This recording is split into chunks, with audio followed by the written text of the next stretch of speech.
Shit.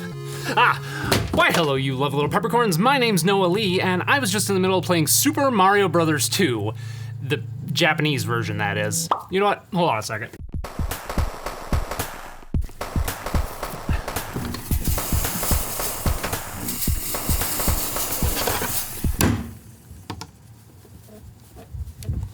This game. This is a reproduction cartridge, in case you're wondering. Since you're watching this channel, I'm willing to bet you already know the story of this game, that it was only ever released in Japan, while here in the West we got a modified version of another game called Yume, Kojo, Doki Panic as our Super Mario Bros. 2, and then later got a remake of the original in the form of Super Mario Bros. The Lost Levels as part of the Super Mario All-Stars collection for the Super Nintendo. So don't worry, I'm not gonna bore you with the details today. Maybe some other time. Instead, I want to take a look at this game in particular to see how it holds up and if it's really as punishingly difficult as its reputation leads one to believe, as well as whether or not it was such a good idea to avoid releasing it until Lost Levels version a generation later. So sit back and relax as we take a look at Super Mario Bros. 2 Japan / The Lost Levels, because yeah, we'll be taking a look at that version as well, don't you worry.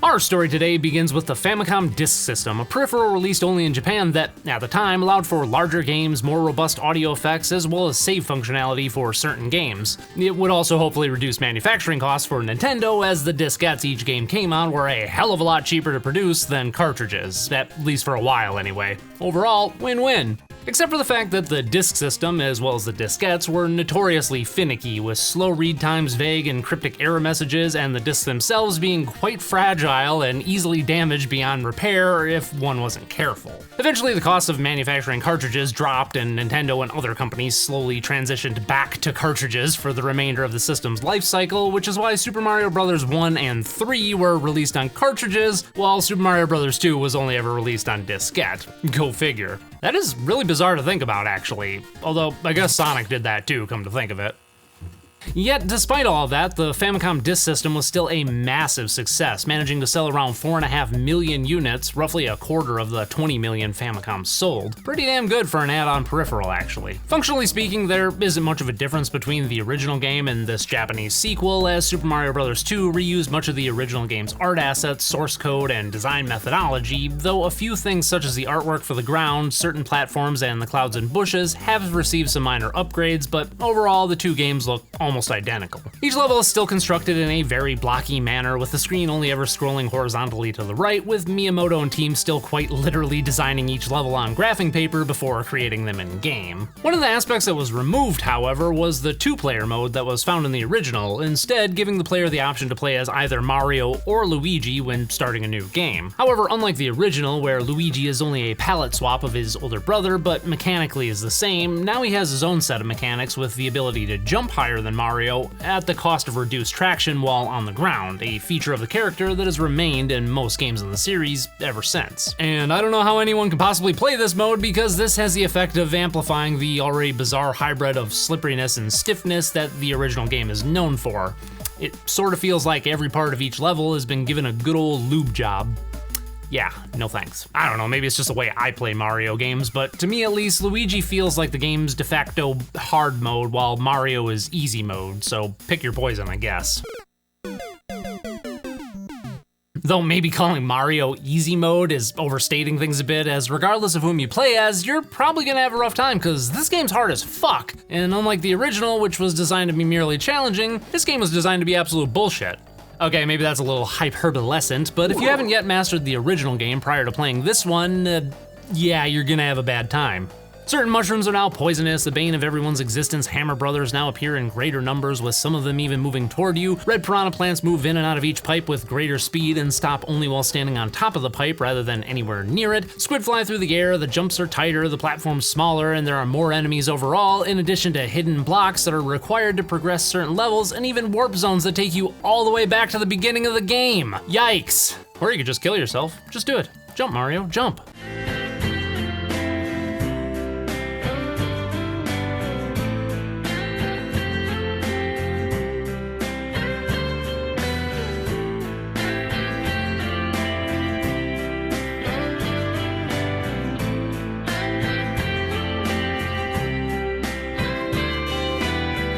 Super Mario Bros. 2 also really likes to stretch the limits of the mechanics that it's working with in ways that almost feel as though the player has to glitch the game in order to proceed. For example, in one of the castle levels, I forget which one, you come to this spot with one of those spinning fire thingies, and the only way to make it pass is to run through with frame-perfect accuracy, or just stand in the corners and wait for the fire to pass by. Like, I'm clearly being hit by the fire, but the hitboxes don't collide, so fuck it, doesn't count. Nintendo knew that the blocky nature of the game would occasionally lead to mismatches in sprite art and hit detection along the diagonal axis, and designed the level around this unintended feature, because if they hadn't, they wouldn't have added blocks into the corners of the harder version of this stage that appears later as a bonus level, requiring the use of that frame-perfect accuracy to get by. And speaking of bonus levels, Super Mario Bros. 2 also has a lot more levels than the original game overall, more than 50% in fact, but good luck getting to them. Like the first game, there are 8 main worlds, with each of them having 3 standard levels and 1 castle level, and the main part of the game ends after beating 8-4 with this wonderfully hilarious mistranslation. Pieces paved with kingdom saved. Hurrah to Mario, our only hero. This ends your trip of a long friendship. Holy shit, it's a haiku. Like, not a traditionally structured haiku, but a haiku nonetheless. Also, this ends your trip of a long friendship. Is Peach dumping Mario here? Like, you've already friend-zoned the guy for all of eternity, now you're just dumping him entirely? Is there something we don't know about you, Mario? Are you a creeper? Was Braid right? To be continued. After this, all your remaining lives, like you actually have any left, get cashed in for 100,000 points each and the game resets, but unlike the original, there's no hard or second quest to take on. Good. However, if you manage to beat the entire game without using any warp zones, even the ones that take you backwards, you'll instead be taken to World 9 once you beat the game, and you'll only have 1 life to play through it because, yeah, remember, all your lives just got cashed in. Super! World 9 is a fantasy zone of sorts where everything is just a little bit off kilter, with Mario being able to swim in mid-air, bizarre, almost psychedelic changes to the color palette, and an outdoor castle stage complete with lava and a final showdown with King Koopa himself in a narrow corridor in 9-3. 9-4 mostly acts as a final reprieve with blocks that spell out the word arigato, which marks the beginning of the trend of Mario games having a special in-level thank you message at the end of a long grueling road. And you might think that World 9 would be even more balls to the wall difficult than the rest of the levels, but it's actually probably the easiest world in the entire game, with you being able to quite easily bypass most of the stage hazards, so it acts more as a victory lap and a reward for the player rather than a final challenge. Once you beat 9-4, the game will continue to loop all of World 9 until you die, providing you an easy way to rack up a massive high score. If you actually care about that sort of thing. Though, believe it or not, there's actually 4 more worlds for you to bang your head against and test your patience. I mean, play through and enjoy. Yippee! God, that sucked. Worlds 10 through 13, which ended up being labeled A through D because the game counts everything in hexadecimal, are the ultimate lost levels of the game and are ridiculously difficult to the point that the game kinda feels like it's about to break. But what's even more ridiculous is how you access these stages. You wanna know how you get to worlds A through D? You have to beat the game 8 fucking times. So, you remember that little save feature of the Famicom Disk System that I mentioned earlier? Well, Super Mario Bros. 2 doesn't keep track of your progress, but it does keep track of how many times you beat the game. Each time you clear 8-4, regardless of whether you did it using warp zones or not, thankfully, a little star will appear on the title screen, and the Famicom Disk System will keep track of how many stars are generated here. Rack up 8 of these bad boys and then hold A and press start and be taken to World A! Of course, I'm playing on this reproduction cartridge here, which has 0 save functionality whatsoever, so if I wanted to do that, I'd have to beat the game 8 times in a single sitting. Yeah, I'm not gonna do that. My eldritch deity, this game does not fuck around, and it's clear that it was designed to challenge the player at every opportunity and give them one very punishing and cryptic ass time. And I kinda love it. In fact, I think I like it even more than the original. Now, don't misunderstand me here, I'm not saying that this is a better game, because it's not. It's very much bullshit in a lot of regards, but that bullshit is exactly what makes the game interesting, and, for me at least, more enjoyable. There's an unfortunate belief surrounding this game that it's difficult because it's poorly designed, but I'd claim the opposite. It's quite well designed. Everything functions exactly as it should, it's just that the game is specifically designed to fuck with you, and to test the limits of both your platforming skills as well as your patience. It's sort of like a house of mirrors in that regard. Obtuse, perhaps, painful at times, but its confusing nature and punishing challenge are exactly what makes it unique and very enjoyable to the right person in the right mood. In fact, I'd even go so far as to say that Super Mario Bros. 2 is the progenitor of what we now call the hardcore platformer genre, which, you know, this would be a good opportunity to get a little more context for the game, in a segment I like to call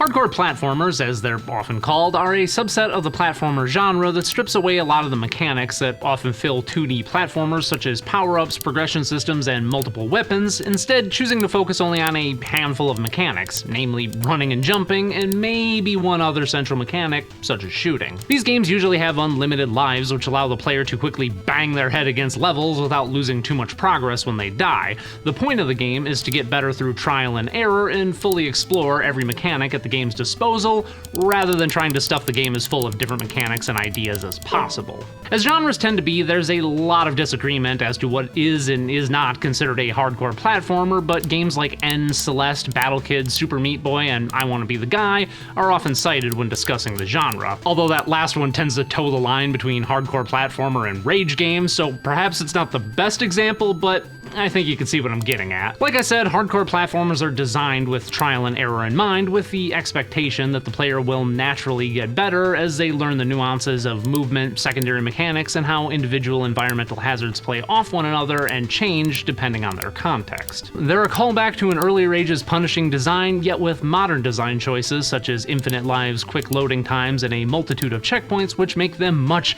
more accessible and much less painful when you die. And you will die. A lot.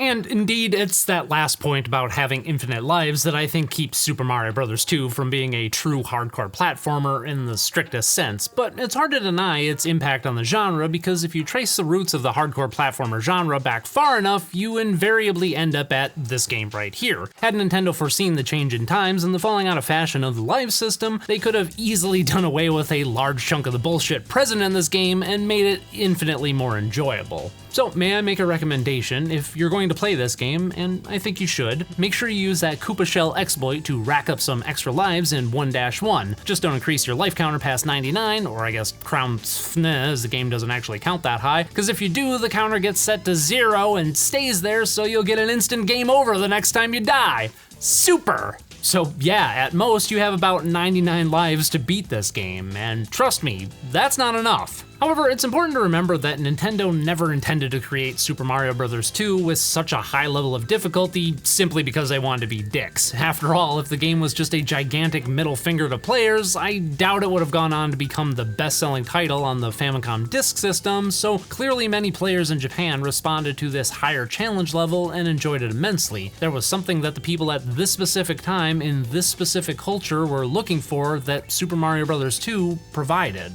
In fact, the whole impetus of creating the game in the first place came after Nintendo employees found themselves having more fun with the extra, more difficult levels they had added to the arcade version of the original game, so it wasn't like they set out with the goal of being assholes. They enjoyed this harder version of the game and thought their players would as well. And in Japan, at least, they were absolutely right. In the rest of the world, however, things were a different story. It's important to remember that, unlike Japan, the Western market, namely North America, was still very much recovering from the fabled video game crash in Holy shit! Hi, Noah! Well, shucks howdy, it's my old friend Nolan North America. How you doing there, pal? I sure am swell, how are you? Oh, gee willikers, I sure am fucking dandy, but what are you doing here, Nolan North America? I couldn't help it overhearing you talking about and say it with me now, the video game crash in North America. I sure am. I was just about to start telling the peppercorns at home how releasing the original Super Mario Bros. 2 in America would have been a super bad shitty idea. But now that you're here, why don't you tell the peppercorns at home? Well, I'd be happy to.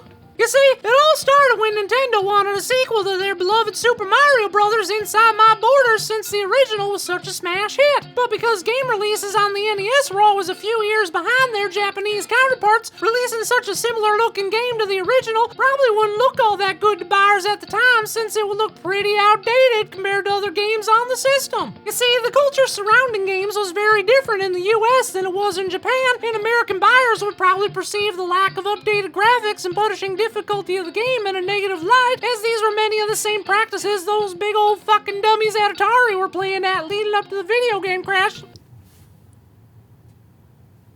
Oh, of North America. Exactly! Nintendo of America rightly decided that in order to maintain Mario's popularity here in the West and ensure that the much-wanted sequel was a hit, Nintendo of Japan would have to come up with something else. And the rest, as they say, is history. That's quite the story, Nolan, North America, and I sure do love Super Mario Bros. 2 America, but it is a little bit sad about the Japanese version of the game, don't you think? Because I'm sure there's lots of people here in North America who would have loved to play it. Nah, this game sucks ass. But no, it's good. It's not as good as the original, Hey, but... did you know that the video game crash Of North America? was the sole reason that outside Japan video games were marketed exclusively to boys? Wait, really? Yeah, because video games had such a bad reputation at the time, Nintendo chose to market their new console as an entertainment system and sell it in the toy aisle rather than in electronics departments. And since US toy aisles were already divided into boy toys and girl toys, Nintendo had to decide where to put it and made the decision to market exclusively to boys, just as God intended. No, video games are for everyone. Nope, just boys. No, video games are for everyone, regardless of how they identify. Nope, just boys. Okay, you know, you're kind of projecting outdated American culture and practices onto all of North America. There are 2 other countries here. Actually, there's a lot more than that. Nope, that's just my hat, and those are just my pants. And you know what this is, right? That's Florida! I don't feel safe anymore. Oh shit! Anyway, as I mentioned earlier, the Japanese Super Mario Bros. 2 was eventually released in North America, as well as the rest of the world, when the compilation cartridge Super Mario All-Stars was released on the Super Nintendo under the title Super Mario Bros. The Lost Levels. Much like every other game on the All-Stars collection, The Lost Levels is more or less a complete remake of the original Super Mario Bros. 2, with a few key differences that, in my opinion, makes the game a whole lot better and brings it much more in line with those hardcore platformer sensibilities I mentioned earlier. The live system is still technically present, but it hardly matters anymore, as the Lost Levels allows you to save your progress at any point, so even if you get a game over, you're able to start on the same level you died on, with you only losing progress in the form of missing out on a handful of mid-level checkpoints, which isn't much of a problem anyway, since a lot of the later levels don't even have checkpoints. This makes the game infinitely more enjoyable, as you're now able to bang your head against each level, experiment, practice, and just generally get good without having to worry about starting all over. Another big change is the fact that you now have access to all of the worlds in a linear fashion without you having to beat the game sans warp zones or beat it 8 separate times like you did in the original. But by far the best change that was made comes in the form of the game's controls, which are noticeably more responsive and far less stiff than the original, much closer to what players had come to expect from their favorite Italian plumber after Super Mario World. This, much like the save system, makes the game much more enjoyable, and I would say better designed as well. Hello? Why'd you teleport me? I was just about to start talking about how important it is to market to kids so they grow up to become good consumers. That actually is a subject that needs to be discussed, but not from that angle and not today. But even still, The Lost Levels is no slouch, and you're gonna have to give it your all in order to beat it. Another thing that makes the game much easier is, surprisingly, playing as Luigi. Unlike the original version, which made Luigi mode the sort of de facto hard mode thanks to reduced traction, playing as Luigi in The Lost Levels is actually a hell of a lot easier. He can still jump higher than Mario, and he does have less traction overall, but it's much less pronounced than before, with you no longer skating around on ice, but instead feeling more like a lighter weight character who isn't quite as affected by gravity. gravity. Both Mario and Luigi also have a lot more mid-air control in this version of the game as well, meaning that it's much easier to fine-tune your landing and drastically cuts down on deaths due to slightly imperfect timing. This, in my mind, makes the Lost Levels into a true hardcore platformer that really is a lot of fun, provided that you've already mastered what the original game had to offer. And if you're only gonna play one version of the game, well, let it be this one. Super Mario Bros. 2 / The Lost Levels is an interesting addition to the Mario franchise that I and many others have enjoyed quite a bit. Much like the other Super Mario Bros. 2, the game really has quite the following of dedicated players, as well as those who outright hate it. And while it's far from my favorite Mario game, it is one that provides an excellent, if quite punishing challenge that's the perfect game to turn on when you're in the right mood for something like it. Oh, and may I introduce my patented context-sensitive switch, which is sensitive to context, and in this case is gonna generate our final rating for Super Mario Bros. 2 / The Lost Levels. Amanita mushroom?